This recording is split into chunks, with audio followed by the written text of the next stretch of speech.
Good afternoon. Thank you for joining us. I just want to say at the outset of this track for the next couple of hours, if, ladies and gentlemen, anyone who came to this conference because they heard that crypto was a way to get rich quick, make a fast buck, I'm afraid you are in the wrong room.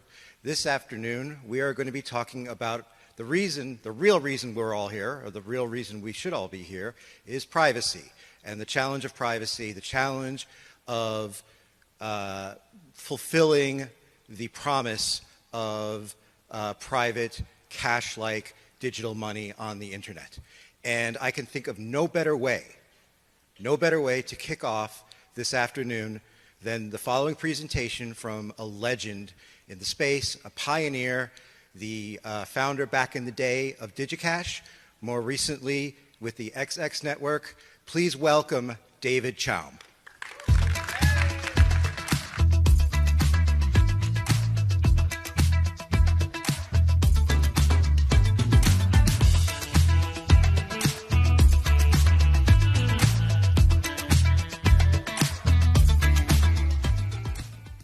It's so great to be here at Consensus. You know, 40 years ago, I saw that democracy would hinge on people being able to control access to their own information. And I think now we're at a critical juncture. I think there's only one way through for democracy at this point. You know, at the World Economic Forum of Davos, the attendee survey showed 80% of people said that they were worried about social fragmentation as the biggest danger to the world. As the top of the top 10 list, that basically was a new entrant on the list. They never had that category before, and the list had been stable for like a decade. And as another indication of what's going on, 70% of the public said that, and also was the top three choices of issues with current internet, or say Web 2, is the lack of privacy and control over their own data. So, you know, it's a convergence of the wisdom of the crowd and the powers that be. Everyone's recognizing that we are at a critical juncture. Democracy is in danger. And, you know, in terms of Web 3, it's obvious that consumers and users will move to Web 3, I would say if and only if it offers them real privacy. And I think that's the opportunity. So, you know, privacy interact with organizations and institutions in a way that gives you control over your own information. And the only real way to do that is with what I've called digital pseudonyms and credential mechanisms. So that's necessary. If you leave one or two of those types of protection out, then people may feel like they're safe, but the other non-private stuff will be able to link them and all their interactions together. And so it's like painting a big red target on your back.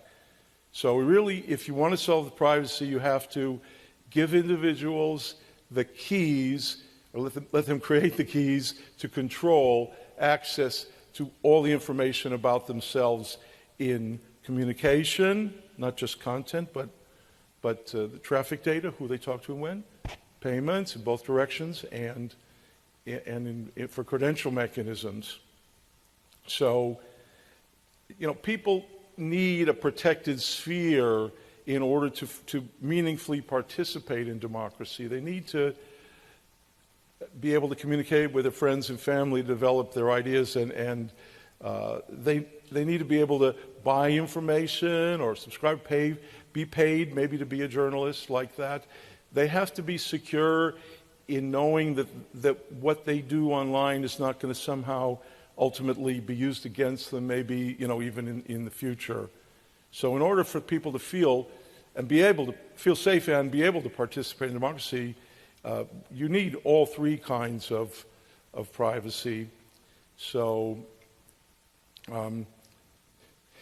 at Consensus in Singapore, this was some time ago, I stood up in front of the audience there and I announced our project, now called XX Network, and I said we would have a quantum-resistant consensus system that was very performant, and it would not use the kind of cryptography that governments recommend you use, but rather the kind that they use themselves to protect their own information, the strongest type of quantum-resistant cryptography. And I'm very pleased to be able to report here that we've now demonstrated that type of a consensus algorithm. It's quantum-secured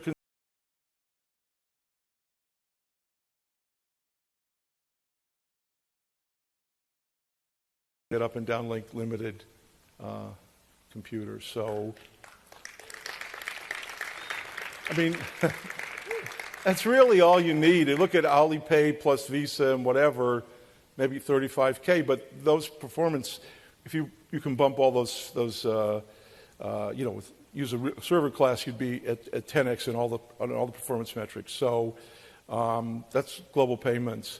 And I also said that we would have a messenger that shredded metadata, right? That hides who you talk to and when, so that the routing of messages is randomized and the information about it is destroyed along each step. I assume many of you know about this was based on the CMIX protocol that I was inspired to create after the Snowden revelations to allow low latency messaging, like 3 seconds, and which is actually, I think, in Singapore I said 10 seconds now that I'm it's running at 3 seconds now globally, and we have 500 nodes around the world, and we have a great community. So we're in mainnet, and the messenger was released earlier this year, and it is feature complete. It's on all the app platforms. It has now been, just this week, we released the total fine-tuning of the user experience based on 10 video interactions we had with our community. It's looking very, very good. And so, we have tens of thousands of users, but we're kind of not done anything to allow that to grow very much. So I think if you just simply, so what I basically said in Singapore was we would have WeChat with privacy. So in WeChat in China, you have the mini apps that are sandboxed, and so you can do ride-hailing and payments and so on within the messenger, and the little icons for those things. So, it really makes the point. If you think about, contrast the WeChat in China with a WeChat with privacy for all those aspects of your interaction, it's obvious that the one is antithetical to democracy or whatever, worse, and the way through, because that's what people want, is messaging integrated with payments and these other mini apps as they need them. That's the way that you could deliver real privacy to the general public, and that's what's needed to restore democracy, so the robustness of democracy and confidence in democracy and so forth. So I'm really thrilled to be able to say here at this consensus in Austin that last night we announced the Elixir platform which completes our promise. It is WeChat with privacy, with the mini apps and everything. It's an open, decentralized WeChat with privacy. And I have a slide here which shows, sorry, forgot to use this. Did it change? No. Yes. Nice. So those are some of our mini apps, the 20 that we've detailed specs for, and our community foundation is generously giving.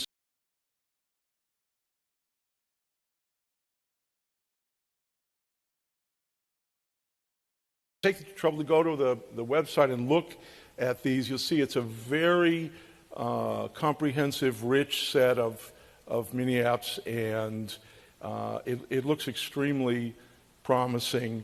So, it's privacy in messaging and all kinds of communication, push to talk, and private radio, et cetera, but also privacy for basically any cryptocurrency using any wallet, if you will. And we've integrated payments in the messaging stream in a really nice way that sort of delivers the promise of these kinds of platforms in a totally easy-to-use way. And there's also, private social media and private gaming and private search, private help. Well, you see, maybe you can infer, but go to you could read the whole spec on each one of these and think what you might want to make or have someone. It's a really exciting opportunity. You also see that there's a voting component, and maybe some of you voted the 7th Estate election here at Consensus, but that was completed yesterday, and there were, I think, both prizes were taken, and it was a great success. So that is a example of a grassroots democracy where people can, using our blockchain, but using only paper. So if you have like $1,000 to buy stamps, you can prove that a majority of people in a country or in a region support a particular proposal.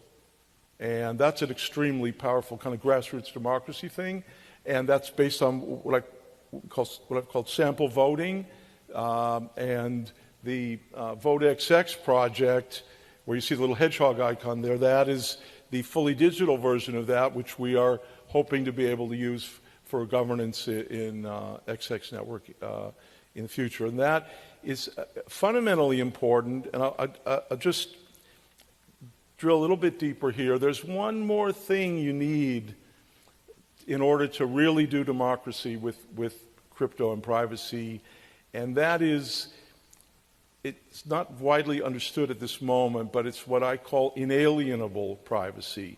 It means that, or identity, it means that you cannot, no one can take your identity away from you. Even if they get you to give it to them, you still have a residue of it that cannot be taken from you, and that absent that, you really cannot do the kind of online voting that you would expect to be able to do, and it is a fundamental new important property, and once integrated with the credential mechanism that I mentioned earlier, so to cover all the sort of non-paper, so you can pseudonymously prove that you're answering queries about your data correctly without revealing anything about your data, and that ability cannot be taken from you.